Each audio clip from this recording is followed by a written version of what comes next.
பொதுவா பாத்தீங்கன்னா ஒரு மருத்துவ பரிசோதனைக்கு போறீங்கன்னு வச்சுக்கோங்க, முடிவுகள் ரொம்ப துல்லியமா இருக்கும் இல்லையா? கண்டிப்பா. இப்ப உடைந்த எலும்பு அப்படின்னா எக்ஸ்ரே படத்துல அந்த முறிவு ஒரு வெள்ளை கோடு மாதிரி ரொம்ப தெளிவா தெரிஞ்சிரும். ஆமா.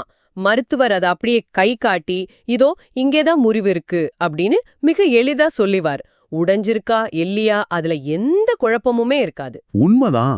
கண்ணுக்கு தெரியும் விஷயங்களை இப்படி எளிதா பிரிச்சு பார்ப்பது நமக்கு ஒரு பெரிய ஆறுதலை தருது. ஆனா இந்த மனித உள்மனம், ஆன்மீக தேடல், உணர்வுகள்னு வரும்போது திடீர்னு அந்த எக்ஸ்ரே இயந்திரம் பழுதாகிடுது. சரியா சொன்னீங்க. அங்கே கருப்பு வெள்ளை அப்படின்னு எதுவுமே கிடையாது. எல்லாமே ஒரு கிரே ஏரியா தான். ஆமா. மனித மனதோட இந்த சிக்கலான தெளிவற்ற நிலப்பரப்பத்தான் இன்னைக்கு நாம ஒரு ஆழமான உரையாடல் மூலமா துளைத்து பார்க்க போறோம். இன்னைக்கு நாம அலச போகும் மூலப்பொருள் ஓஷோவோட தம்மபதம் சொற்பொழிவின் 118வது ஆடியோ. இது ஒரு சாதாரண சொற்பொழிவு அப்படின்னு சுருக்கிடவே முடியாது. ஆமா, அது ரொம்ப ஆழமானது. கண்டிப்பா. இது மனித உளவியல, வரலாற்ற, நமது போலித்தனங்களை அப்படியே உரித்து காட்டும் ஒரு சமூக மற்றும் ஆன்மீக அறுவை சிகிச்சை அப்படின்னு சொல்லலாம். கரெக்ட். ஓஷோ இதுல கிழக்கும் மேற்கும் எப்படி தவிக்கின்றன, உண்மையான எளிமைக்கும் வியாபார எளிமைக்கும் உள்ள வித்தியாசம் என்ன, மனித மனதோட வர்ணங்கள் என்ன அப்படின்னு மிக கூர்மையா விவாதிக்கிறாரு. ஆமா. ஆனா இந்த ஆழமான ஆராய்ச்சிக்குள்ள நுழைவதற்கு முன்னாடி இதை கேட்டுக்கொண்டிருக்கும் உங்களுக்கு ஒரு முக்கியமான விஷயத்தை நாங்க தெளிவுபடுத்திடணும். இது ரொம்ப முக்கியமான ஒரு டிஸ்க்ளைமர். ஆமா. இந்த மூலப்பொருள்ல பாத்தீங்கன்னா மகாத்மா காந்தி, இந்தியாவோட முதல் குடியரசுத் தலைவர் டாக்டர் ராஜேந்திர பிரசாத் போன்ற வரலாற்று தலைவர்கள் மீது ஓஷோ மிக கடுமையான விமர்சனங்களை முன்வைக்கிறார். அதை நாங்க அப்படியே உங்களுக்கு கடத்த போறோம். அதாவது இதற்காக நாங்க ஓஷோவை ஆதரிக்கிறோம் என்றோ அல்லது அந்த தலைவர்களை எதிர்க்கிறோம் என்றோ அர்த்தமில்லை. எந்த தரப்பும் நாங்க எடுக்கல. ஒரு தத்துவஞானியோட பார்வையில வரலாறு எப்படி விமர்சிக்கப்படுது அப்படிங்கறத மூலப்பொருளில் உள்ளத உள்ளபடி நடுநிலையோடு உங்களோட பகிர்ந்து கொள்வது மட்டுமே எங்களோட நோக்கம். இது மிக முக்கியமான பதிவு. ஏன்னா தத்துவங்களை நம்ம தனிப்பட்ட விருப்பு வெறுப்புகள் இல்லாம அணுகும்போதுதான் அதில் இருக்கும் அந்த உளவியல் உண்மைகளை நம்மால புரிச்சுக்க முடியும். நாம தீர்ப்பு வழங்க இங்க வரல, புரிந்து கொள்ளவே வந்திருக்கோம். மிகச்சரி. இப்ப நேரா ஓஷோவோட முதல் புதிரான கேள்விக்கே வருவோம். மேற்கு நாடுகள் ஏன் இப்போ திடீர்னு ஆன்மீகத்தை தேடி கிழக்கு நோக்கி, குறிப்பா இந்தியா நோக்கி படையெடுக்கிறாங்க? இது ரொம்ப சுவாரஸ்யமான கேள்வி. நாம பல நேரங்கள்ல பாத்தியா நமது இந்திய கலாச்சாரத்தின் பெருமைய வெள்ளக்காரர்களே நம்மை தேடி வராங்க அப்படின்னு பெருமைப்பட்டுக் கொள்வோம் இல்லையா? ஆனா ஓஷோ இத முற்றிலும் வேறொரு கோணத்துல ஒரு வகையான உளவியல் வீழ்ச்சியா பாக்குறார். ஆமா, இதை கிழக்கின் ஆன்மீக வெற்றி அப்படின்னு நினைப்பது ஒரு பெரிய மாயை அப்படின்னு அவர் சொல்றார். மேற்கு உலகம் இந்தியாவை நோக்கி வருவது ஒரு உண்மையான தேடலின் விளைவு கிடையாது. அப்புறம் என்ன காரணம்? அது மேற்கத்திய பொருள் முதல்வாதத்தின், அதாவது மெட்டீரியலிசத்தோட உச்சக்கட்ட மூச்சு திணறல். கொஞ்சம் வரலாற்றை பின்னோக்கி பாருங்க. கடந்த 300 ஆண்டுகளா மேற்கு உலகம் எதை நம்பியது? அறிவியல, தொழில்நுட்பத்தை. ஆமா, அறிவியல, உடல, பொருளை மட்டுமே நம்புனாங்க. கண்ணுக்கு தெரிவது மட்டுமே உண்மை, உடல் மட்டுமே உண்மை, சொகுசான வாழ்வு மட்டுமே இறுதி இலக்கு அப்படின்னு அவங்க முழுசா நம்புனாங்க. அதோட விளைவா அவங்க பசி, பட்டினி, நோய்கள் எல்லாம் ஒழிச்சாங்க. உடல் மிக ஆரோக்கியமா இருந்தது. கரெக்ட். ஆனா மனிதன் வெறும் உடல் மட்டும் இல்லையே. உடலுக்கு எல்லாமே கிடைச்ச பிறகு உள்ள இருக்கும் ஆன்மா மூச்சத் திணறத் தொடங்கிடுச்சு. ஒரு கட்டத்துல இந்த கார், பங்களா, சொகுசு எல்லாம் எதற்கு அப்படிங்கிற ஒரு வெறுமை வந்துடுது இல்லையா? அப்படியானால் அவங்க கிழக்கு நோக்கி ஓடி வருவது ஒரு தேடல் அல்ல, அது ஒரு தப்பித்தல். ஆமா, அது ஒரு இயந்திரத்தனமான தப்பித்தல். இத ஓஷோ ஒரு கடிகாரத்தின் ஊசலோடு, அதாவது பெண்டுலத்தோட ஒப்பிடுகிறார். ஊசல் ஒருபோதும் நடுவில் நிற்காது. அது இடதுபுறம் உச்சத்துக்கு சென்றால் அடுத்து வலதுபுறம் உச்சத்திற்கு சென்றுதான் ஆகணும். சரியா சொன்னீங்க. மேற்கு உலகத்தின் ஊசல் பொருள் முதல்வாதம் என்ற உச்சத்தை தொட்டுடுச்சு. அங்கே அவங்களுக்கு அமைதி கிடைக்கல. அதனால அவங்க ஆன்மீகம் என்ற அடுத்த எல்லையை நோக்கி, அதாவது கிழக்க நோக்கி ஓடி வராங்க. ஓ, இப்போ புரியுது. ஆனா இதுல வேடிக்கை என்னவென்றால், கிழக்கு நாடுகள் பலாயிரம் ஆண்டுகளா செய்து கொண்டிருப்பதும் இதே தவறத்தான். அதாவது ஆன்மா மட்டுமே உண்மை, இந்த உலகம் ஒரு மாயை அப்படின்னு சொல்லி உடலை வதைப்பது அதானே? சரியா பிடிச்சிட்டீங்க. இந்தியா போன்ற நாடுகள் என்ன செய்தன? இந்த உலக வாழ்க்கை ஒரு பொய், உடல் என்பது ஒரு பாவம், அதை வருத்த வேண்டும் அப்படின்னு கூறி பல நூற்றாண்டுகளா பொருள் உலகத்தை முற்றிலுமா நிராகரிச்சாங்க. இதனால் இந்தியா ஆன்மீகத்தில் உச்சம் தொட்டது போல் தெரிந்தாலும் நடைமுறையில பசி, வறுமை, நோய்களின் கூடாரமா மாறியது. ஆமா, மேற்கத்தியர்கள் உடலை வளர்த்து ஆன்மாவை கொன்றார்கள். நாம ஆன்மாவை தேடி உடலை கொன்றோம். இரண்டுமே மனிதனை முழுமையை அடைய விடாம தடுக்கும் முரண்பாடுகள் தான். இதை சற்று விரிவாக புரிந்து கொள்ள ஒரு அழகான உதாரணத்தை ஓஷோ முன்வைக்கிறார். வானத்தில் பறக்கும் ஒரு பறவைக்கு 2 சிறகுகள் தேவை. ஒன்று உடல், மற்றொன்று ஆன்மா. ஆமா, எனக்கு இடது சிறகு மட்டுமே போதும் அப்படின்னு ஒரு பறவை அடம் பிடித்தால் அது வானத்தில் பறக்க முடியாது. தரையில தான் தட்டுத்தடுமாறி விழும். மனிதனுக்கும் அப்படிதான் 2 சிறகுகளும் சமமா வேணும். ரொம்ப ஆழமான உதாரணம். மாபெரும் சமூக சிந்தனையாளர்கள் அல்லது ஆதிசங்கரர் போன்ற மாபெரும் தத்துவவாதிகள் இதை ஏன் உணரல அப்படிங்கறது எனக்கு ஆச்சரியமா இருக்கு. இது ஒரு மிகச்சிறந்த கேள்வி. இங்குதான் ஓஷோவோட சிந்தனை அதோட உச்சத்தை தொடுது. மேலோட்டமா பார்த்தா கார்ல் மார்க்ஸும் ஆதிசங்கரரும் எதிரெதிர் துருவங்கள். ஆமா, மார்க்ஸ் என்ன சொல்றார்? உடல் மட்டுமே உண்மை, ஆன்மா, கடவுள், மதம் எல்லாமே மக்களுக்கு வழங்கப்படும் அபின் அப்படின்னு சொல்றாரு. மறுபுறம் ஆதிசங்கரர் என்ன சொல்றார்? ஆன்மா மட்டுமே உண்மை, பிரம்மம் ஒன்றே சத்தியம், இந்த உலகமே மாயை அப்படின்னு சொல்றார். ஆனா இவங்க 2 பேரும் அடிப்படையில் ஒரே வகையான சிந்தனை பள்ளியை சேர்ந்தவங்க அப்படின்னு ஓஷோ சொல்றார். இருவருமே அத்வைதர்கள், அதாவது ஒன்றை மட்டுமே ஏற்றுக்கொள்பவர்கள், 2 என்ற முரண்பாட்டை ஏற்க மறுப்பவர்கள். அப்படிதானே? ஆமா, மனித மனம் எப்போதுமே ஒரு வசதியை தேடுது. 2 முரண்பாடான விஷயங்களை ஒரே நேரத்துல ஏற்றுக்கொள்வது மனதிற்கு கஷ்டம். இரவையும் பகலையும் சேர்த்து எப்படி பார்ப்பது? அதனால மனம் ஏதாவது ஒன்றை பிடித்துக்கொண்டு மற்றொன்றை பொய் என்று சொல்லிடுது. கரெக்ட். மார்க்ஸ் உடலை பிடித்துக் கொண்டார், சங்கரர் ஆன்மாவை பிடித்துக் கொண்டார். ஆனா வாழ்க்கை என்பது ஒரு தட்டையான நேர்கோடு அல்ல, அது முரண்பாடுகளால் பின்னப்பட்ட ஒரு வலை. ஒரு வீட்டின் சுவரை கட்டும்போது செங்கற்களை எப்படி அடுக்குகிறார்கள் அப்படின்னு கவனித்திருக்கீங்களா? ஆமா, ஒன்றுக்கொன்று குறுக்காக முரண்பட்ட திசைகளில் அடுக்கி வைப்பார்கள். அதனாலதான் அந்த சுவர் வலுவாக நிற்கிறது. எல்லா செங்கற்களையும் ஒரே திசையில் அடுக்கினா அந்த சுவர் தாக்கு பிடிக்காது, சரிந்து விழுந்துடும். அதுபோலதான் உடலும் ஆன்மாவும் வாழ்க்கையின் 2 எதிரெதிர் செங்கற்கள். இரண்டையும் சரியான விகிதத்தில் அடுக்கினால்தான் மனிதன் என்ற கட்டிடம் முழுமையடையும். இது மிக பெரிய தெளிவை தருது. ஆமா, அப்படியானால் இந்த உடலையும் ஆன்மாவையும் இணைக்க ஓஷோ காட்டும் வழிமுறைகள் என்ன? இந்த 2 முரண்பாடுகளையும் சமநிலைப்படுத்தி நமது உள்நிலைகளுக்குள் நாம எப்படி பயணிப்பது? இதற்காக ஓஷோ மிக எளிமையான ஆனா ஆழமான 2 வழிகளை முன்வைக்கிறார்: தியானம் மற்றும் காதல். அவர் தியானத்தை மனிதனின் உள்நோக்கிய பயணமாகவும், அதாவது ஆன்மாவுக்கான உணவு, காதலை வெளிநோக்கிய பயணமாகவும், அதாவது உடலுக்கான உணவு அப்படின்னு பார்க்கறாரு. ஒரு மரத்துக்கு வேர்கள் எப்படி பூமிக்கடியில் ஆழமாக செல்ல வேண்டுமோ அதுபோல மனிதனுக்கு தியானம் தேவை. சரியா சொன்னீங்க. அதே மரம் எப்படி கிளைகளை விரித்து வானத்தை நோக்கி வளர வேண்டுமோ அதுபோல அவனுக்கு காதல் தேவை. வெறும் தியானம் மட்டும் இருந்தால் மனிதன் இறுகி போய்விடுவான், அவனிடம் கனிவு இருக்காது. வெறும் காதல் மட்டும் இருந்தால் அது மேலோட்டமானதாக ஒரு வெறும் உடல் சார்ந்த ஈர்ப்பாக மாறிடும். ஆமா, 2ம் இணையும் போதுதான் முழுமை கிடைக்கிறது.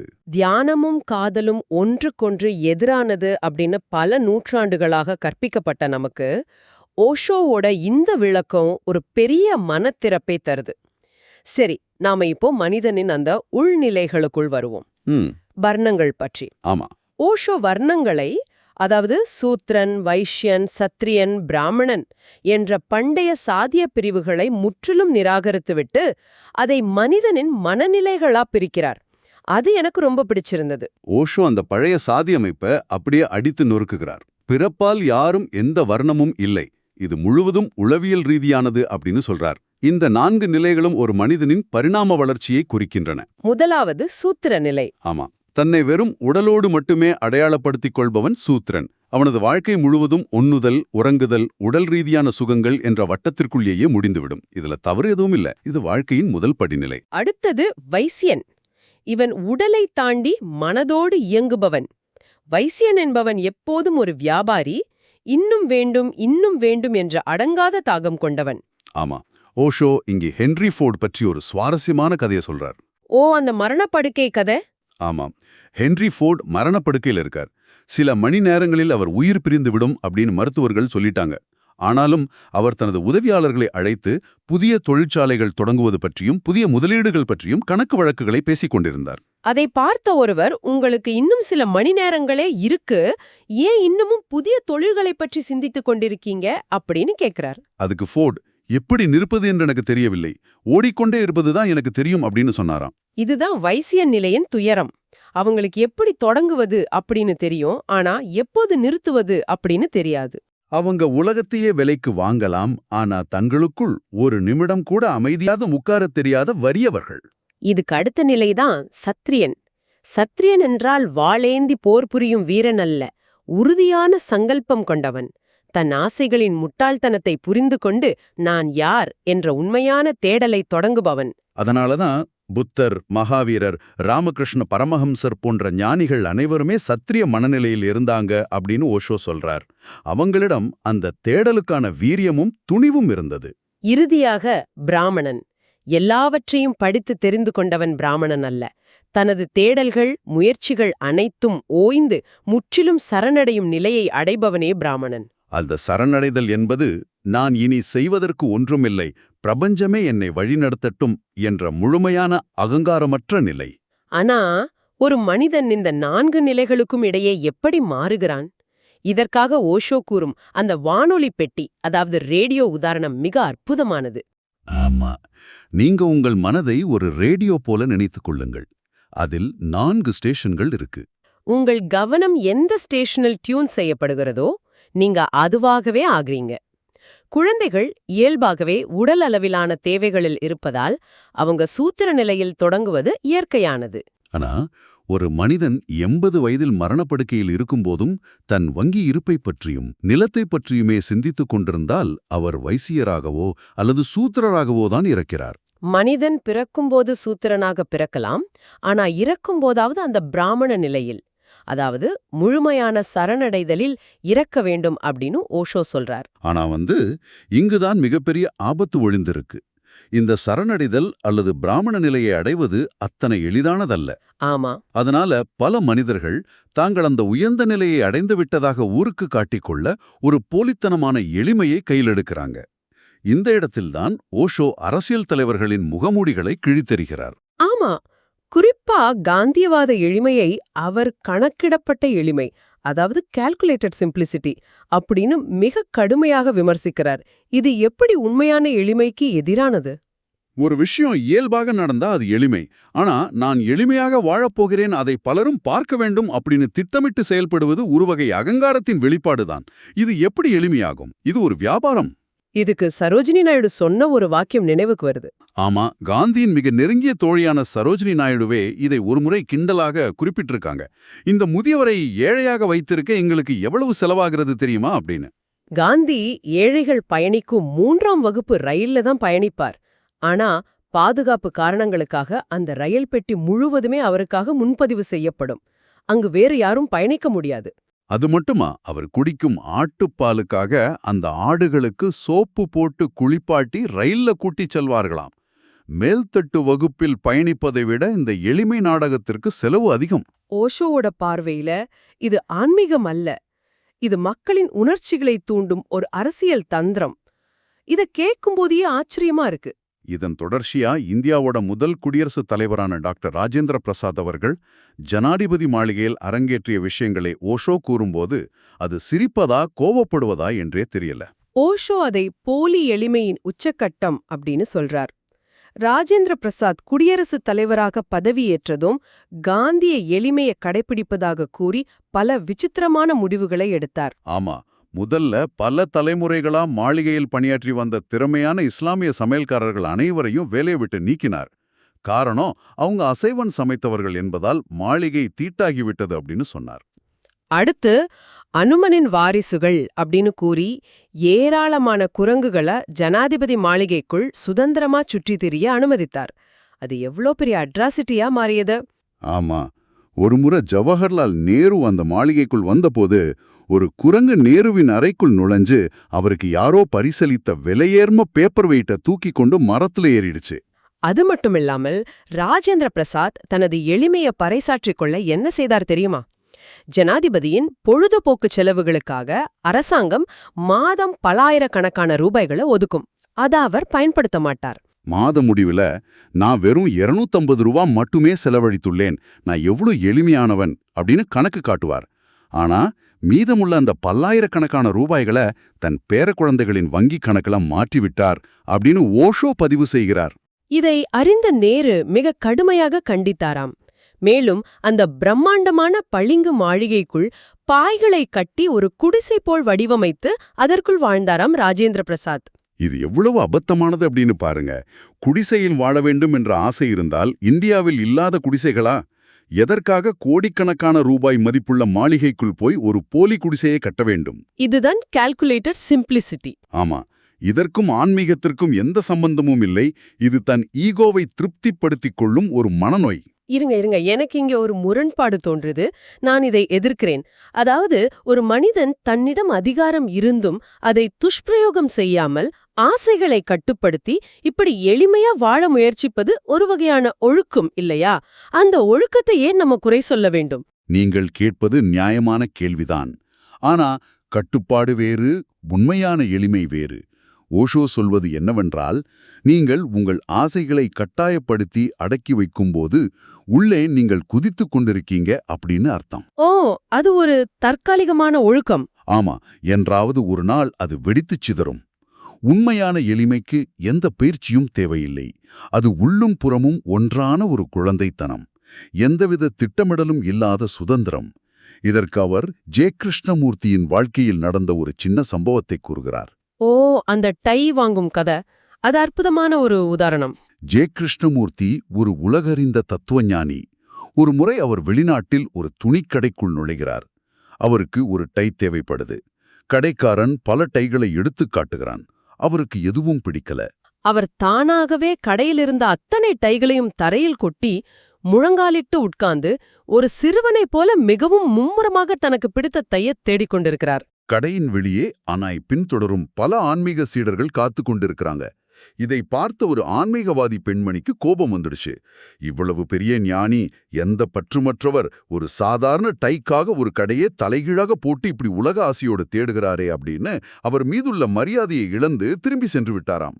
அந்த பெண்மணிக்கு ராஜேந்திர பிரசாத் போன்றோ காந்தி போன்றோ ஒரு போலி எளிமை தேவைப்பட்டிருக்கு.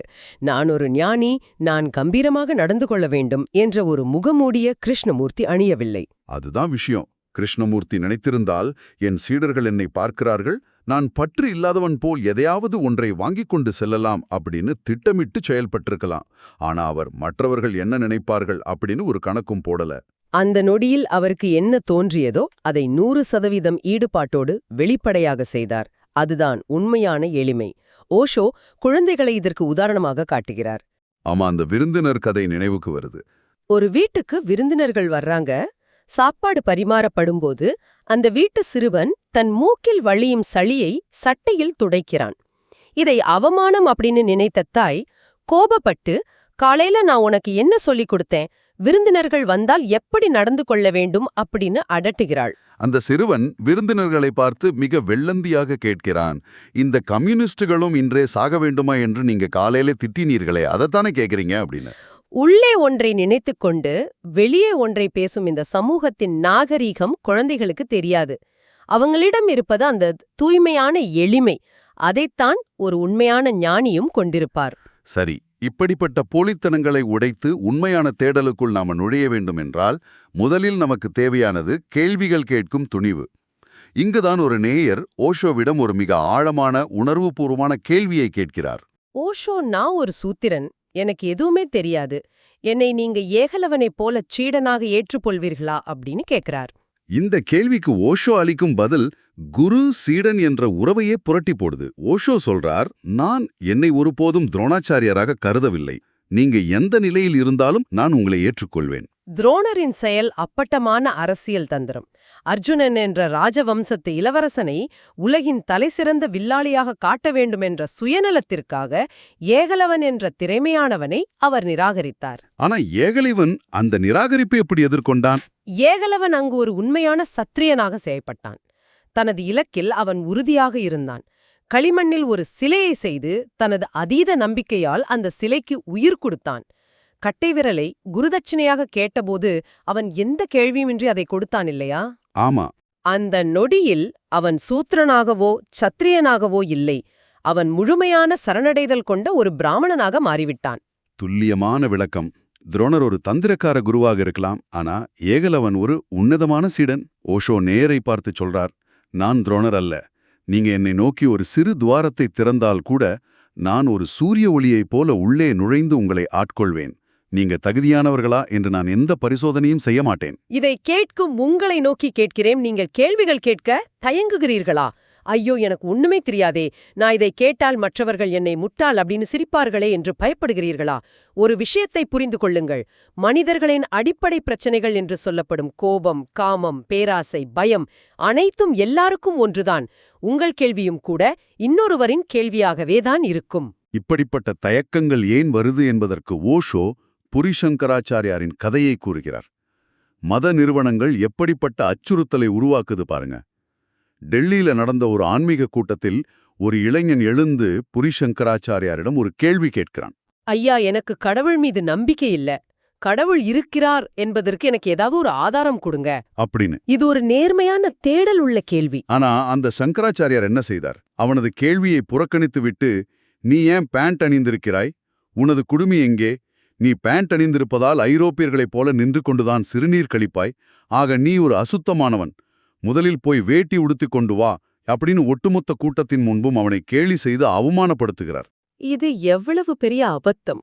ஒருவன் உண்மையான ஆன்மீக தேடலோடு பசியோடு வருகிறான்.